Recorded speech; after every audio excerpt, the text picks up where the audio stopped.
Okay, so first video at my computer at the new house. Um, so this one is going to be about our yeah, good enough, our 40K game. And like I've said before in some other videos, it's a hack of 5e to bring 40K concepts into it. And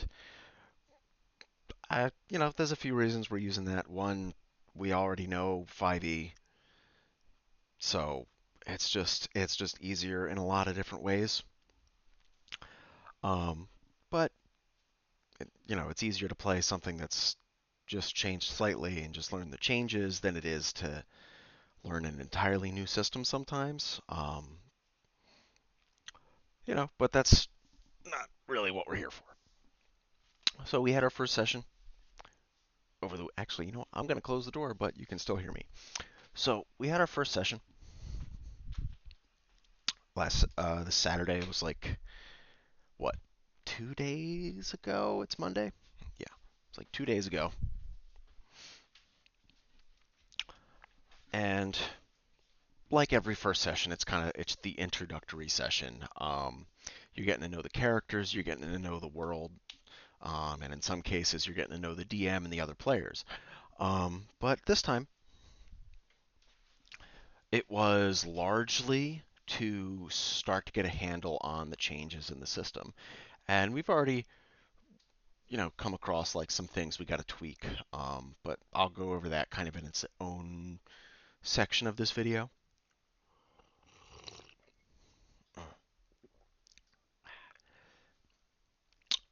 So, started off, our characters are on a battle barge, or not? Is it a battle barge? I don't know. On a ship, and we're going to a location, or we were going back to a Death Watch outpost, and then we got word that like, oh, there's some shit going down on this planet. You guys should take care of that instead. Um, well, not us in particular, but it should be taken care of. And being part of the Inquisition and Death Watch was like, hey, you guys can do this if you want, and we all agreed because but it's going to take an amount of in-game time to get there. So we've got some things we can do, largely training. And first, we decided we were going to do a sparring session between the three of us that are present. So three Space Marines, three-way sparring contest. And we're introduced to our characters. I'm playing a what's called a courser, which is it's just a ranger that's been buffed up. Instead of favored foe, there's this whole feature called target lock, which it's superficially like Hunter's Mark, but it's more of, instead of it's just like you hit one guy with Hunter's Mark and now it applies to that guy, it just applies. And you've got a variety of features that key off of it, which is, that's the quintessential design for character for classes like this. Like you have a main feature, and all of your subclasses and all of your other things key off of this one feature. So largely what it does is you do some extra weapon damage, you get advantage to track creatures, you can ignore cover, which is actually a really strong feature, and it lasts a minute. And you get it proficiency bonus times per day, and it upgrades itself at periodic points throughout your character's progression. At ninth level, damage increases a bit. The damage increase is kind of whatever, but and you can see invisible creatures within 30 feet of you. That's really strong. But, you still only have so many uses of this, so, you know. And then at 17th level, damage increases again. You can see through illusions, shape changers, and into the warp at a range of 30 feet, which, ooh, that's gonna be interesting. But so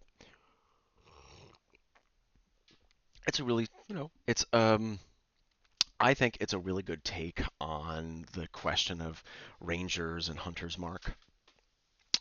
It gets um ranger spellcasting, but for thing, it's tech casting. And in this hack, there's two spell lists, tech and psych, and psyker, psionic, whatever.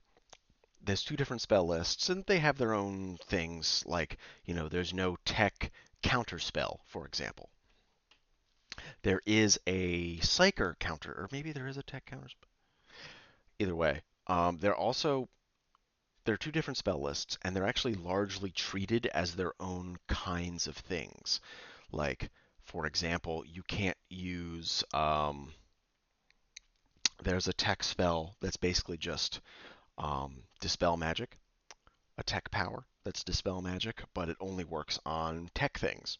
So you can't you know, somebody cast haste on themselves as a psyker through the psi casting. You can't dispel that as a tech caster. So that has some interesting implications. Like there's two different types of magic, which I think is really cool. Like you can't just use I kind of feel like that should be a thing in like regular D&D, like, having divine, arcane and primal spell lists or spell like types of spells. Like you shouldn't be able to use dispel magic as a cleric to necessarily get rid of a wizard spell, but I mean there but that's still types of magic and blah blah blah, but I think it's an interesting quirk. But you got some other things, traditional, like you get fighting styles and you get the subclass, and the subclass I picked is all about like the more stealthy kind of angle, which fits the Carcharodons pretty well, I think. You get, for example, this you can when your target lock is active, you can take the hide action as a bonus action, and then at level 7, you can take the dash action as a bonus action, and then you also get these precision strike features. You get a certain amount per day, and you can whenever you hit with a weapon attack, like they're kind of smite effects. Like at the start of your next turn, creature's movement is 0. Um, the next attack roll they make is within disadvantage, or the next saving throw they make is at disadvantage on physical saves. All nice, cool little features. Like they've all got some gameplay implications, and in the sparring match, I found a lot of use for these. I think this class is pretty strong. Um, but largely, it also showed the difference in in the variety in our characters' builds. Like doing a little bit of math afterwards, and like my character's doing the most physical damage by a long shot.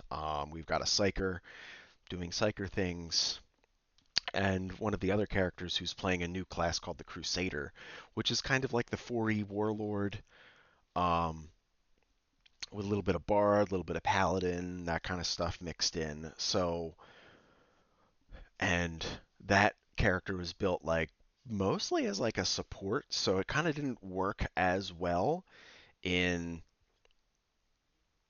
like a one-on-one sparring situation, but there were some lucky crits and some other stuff that happened, but I crit just as much, if not more.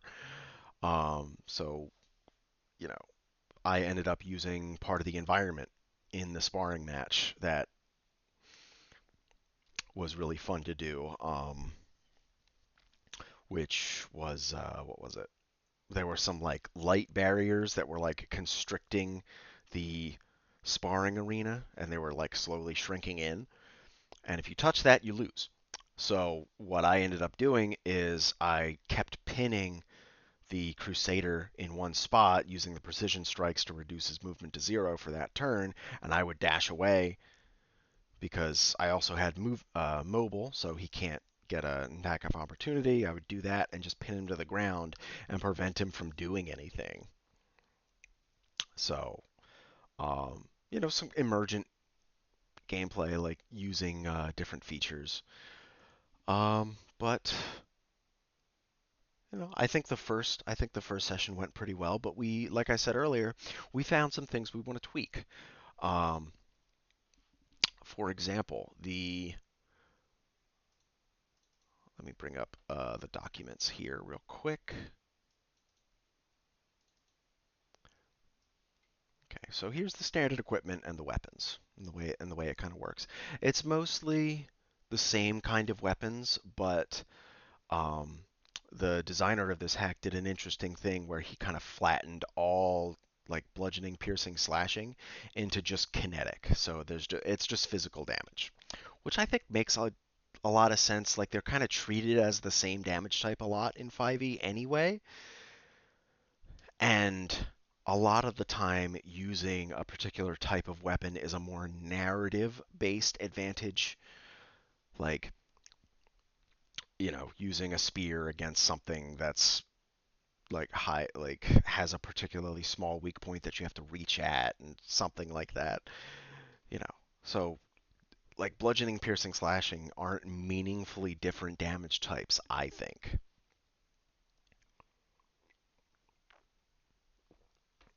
So, but there are also a lot more ranged weapons, which I think is a really good thing.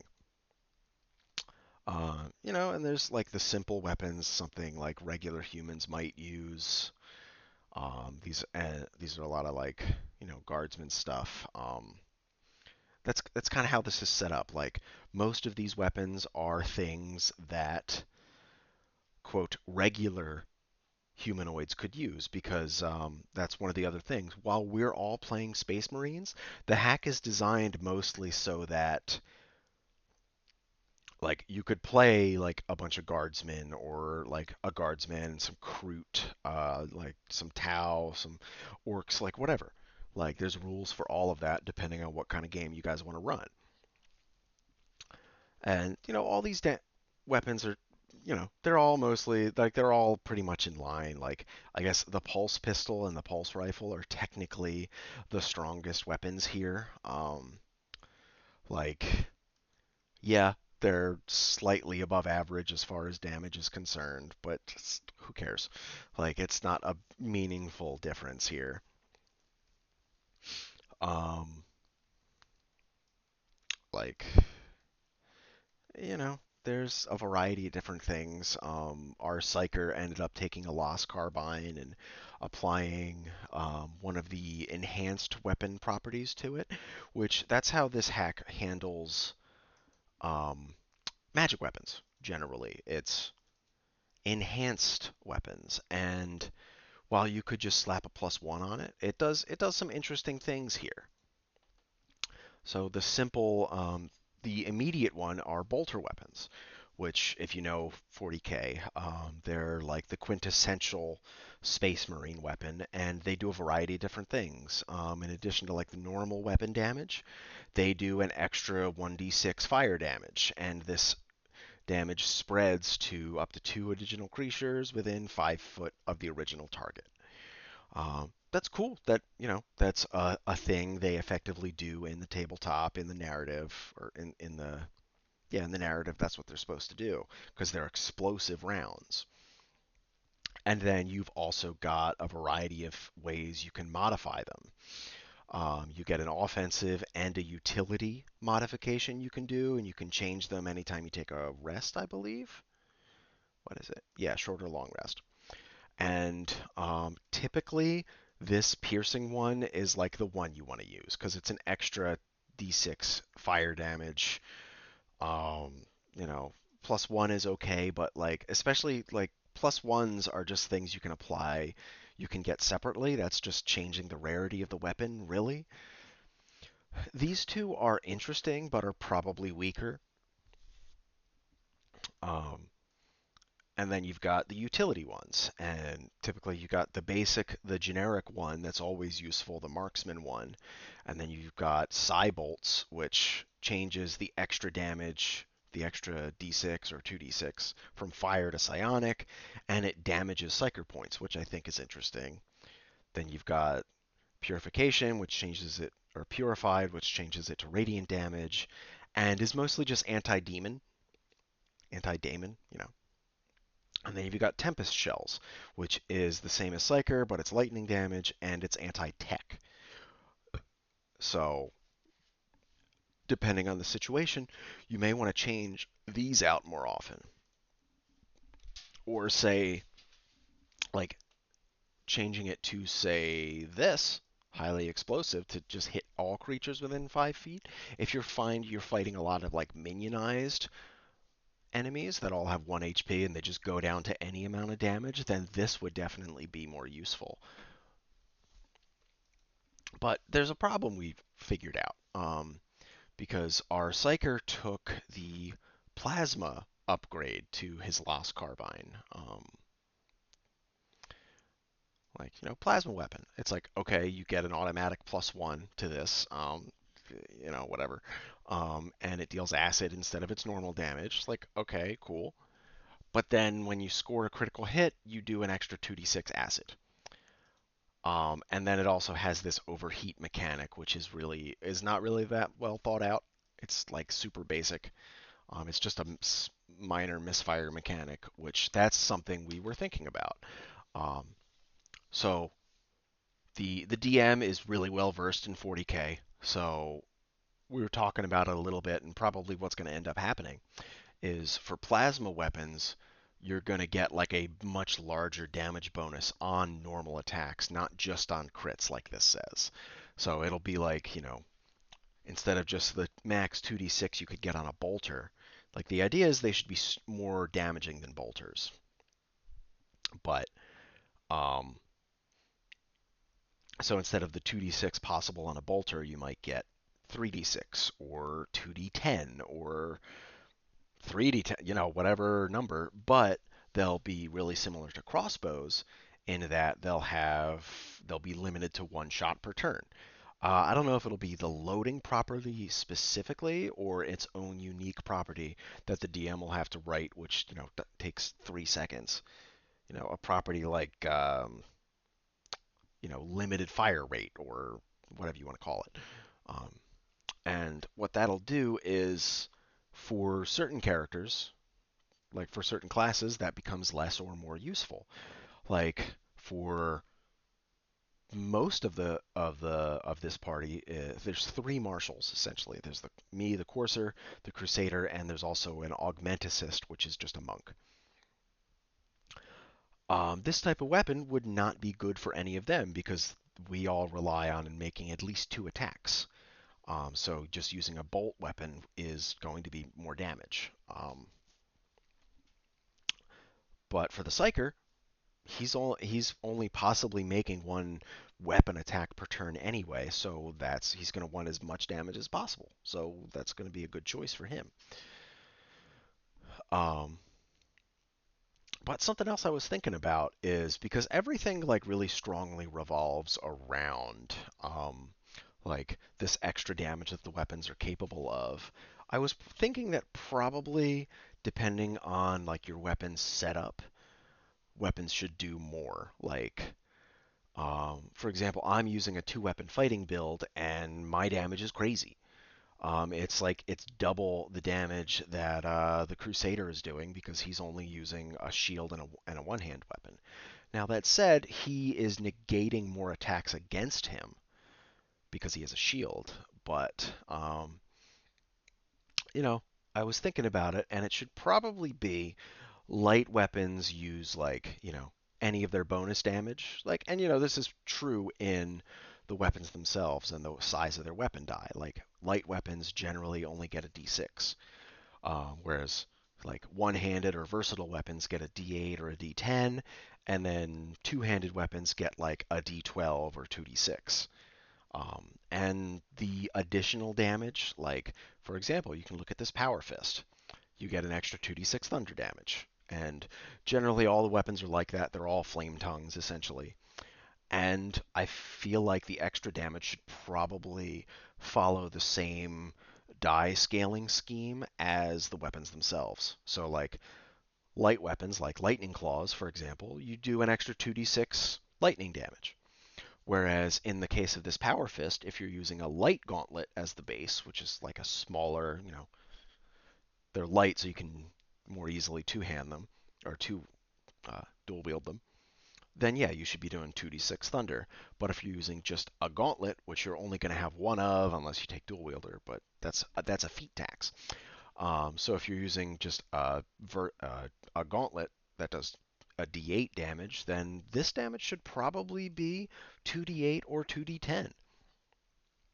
Or if, I mean, the gauntlet itself isn't versatile, but, you know, I think the cat's trying to get out. Let me open the door for her. Psst, psst, psst.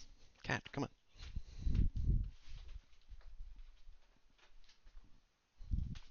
Go ahead. Nope, she's stuck.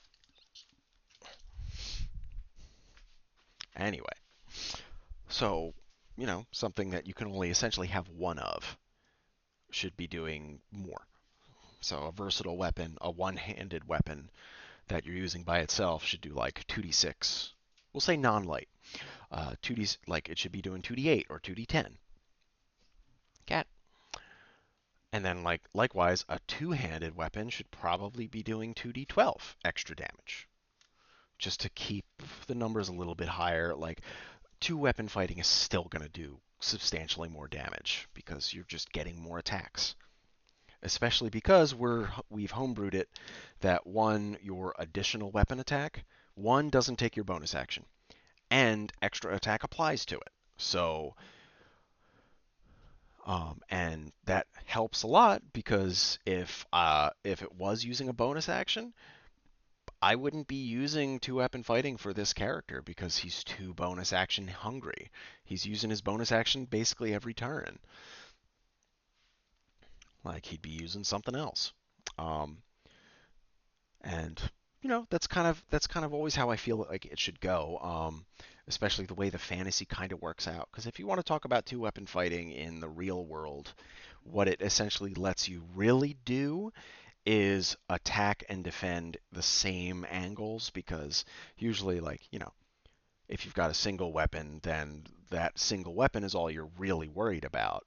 But if you've got like a sword and a shield and the sword's over here, now this side is where the threat is. So a lot of the time, and I'm no expert on like HEMA and fencing and all that stuff, but like, like if you go to this side, you're getting away from their sword, but you're at their shield versus otherwise, like you get over here and like you can get to where they're open, but their sword is there. Whereas with using two weapons, like both sides are the same. So you go in, you parry this side, and then this weapon can hit, or the same on the other side, parry this side. It gives you more opportunities and capability to like parry and attack at different angles. It's not about like, oh, you can swing more often. Like, no, that's not the point.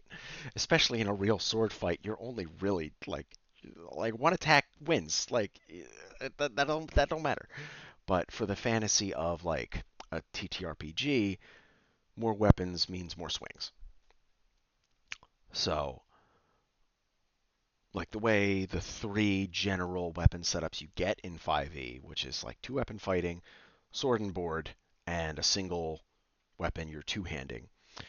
It's like, okay, two weapon fighting is the most general damage, you get more attacks.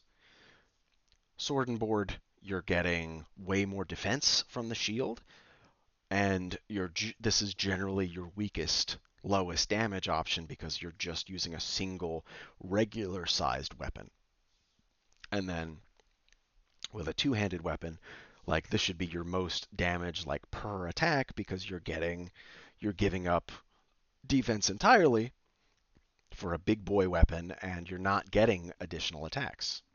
So, you know, there's some nuance there, but some of the other things we came across are what do you call it? In the classes, the guy playing the psyker, we noticed. So the way the psyker works is it's basically the wizard plus the sorcerer. It's mostly because their spell casting is very very similar as opposed except for the stat they use, but that's not important. Um, like this class basically will get first you can choose. I think you can choose. what? You can choose wisdom or charisma, your choice. So you want to be like a wise, like Space Marine librarian, or you want to be a more like force of will, force of personality type psyker. It's up to you. So like they get that, they get like the wizards, like short rest spell recovery. They get that. They get essentially the shield spell as a class feature, and they can use it 3 times per day, or not three. They can use it proficiency bonus times per day per long rest, and it gives you AC equal to your spellcasting mod. So a lot of the time it'll be like you'll start the game and it'll be like 3, maybe 4 if you rolled well, and then as you scale up, you're going to increase your spellcasting mod, blah blah blah. But this in particular, this class also gets meta magic, and it's called warp empowered casting. That doesn't exactly roll off the tongue. We probably will just still call it meta magic. But the way it works is instead of having sorcery points or a unique resource to use with it, it just costs psyker points. And the thing we noticed is you just burn through these real fast. So, we thought about it like maybe it will give like the psyker should have essentially the equivalent of sorcery points to use. Maybe they should get more sorcery points back more often. Like maybe they should just have more. Like, it's whatever. It's got to tweak it somehow probably, or maybe it'll just be a fact of life that you can burn through spellcasting more. But at the same time, that does mean you'll be using meta magic less, which is less interesting. But on the other foot, you have, especially because we're all Space Marines, you have access to more capable equipment, like that plasma carbine we were talking about earlier. And this psyker does have like armor training. He's able to use medium armor. His AC is good. His stats are good. Like all these types of things. So maybe it balances out. Maybe not. Hard to know. But those are some of the things we found that we're going to tweak. This is a 27-minute video. Damn. Well, I mean, you already knew that. So, yeah, that's all. That's what I got so far on that. Next one is in 2 weeks ish. Our characters will be training some guardsmen on how to fight Tyranids, so that'll be funny. That's all I got for you today.